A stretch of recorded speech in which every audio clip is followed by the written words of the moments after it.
ভোরবেলা ঘুম থেকে উঠে ফ্রেশ হয়ে গিয়েছিলাম ফার্মে। আজ ভোররাত থেকেই হালকা ঝড় বৃষ্টি হচ্ছে আর এখনও আকাশ বেশ ভালোই মেঘলা আছে। বরাবরের মতো ফার্মে এসেই আগেই আমাদের প্লটে চলে গেলাম।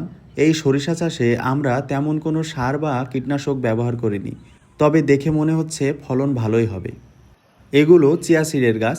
চিয়া সিডের ফুলগুলো দেখতে আমার কাছে খুবই সুন্দর লাগে। এটা অ্যাগ্রোনমি বিভাগের একটি প্লট। এখানে ন্যাচারাল ফার্মিং সহ অন্যান্য বিষয়ে ট্রায়াল চালানো হয়। যেমন এখানে ন্যানো ইউরিয়ার ব্যবহারে গমের ফলন কেমন হবে সেই বিষয়ে একটি ট্রায়াল চলছে। এখনও বেশ ভালোই জোরে বাতাস বইছে, মনে হচ্ছে কালবৈশাখীর আগমন সন্নিকটে। প্রায় 4 বছর হয়ে গেল ক্লাস, ল্যাব, হারবেরিয়াম মিলিয়ে এই ফার্মে আমি বহু সময় কাটিয়েছি। না জানি কবে সব স্মৃতি হয়ে যায়। এগুলো নীলগাই, আগের একটি ভিডিওতে দেখিয়েছিলাম।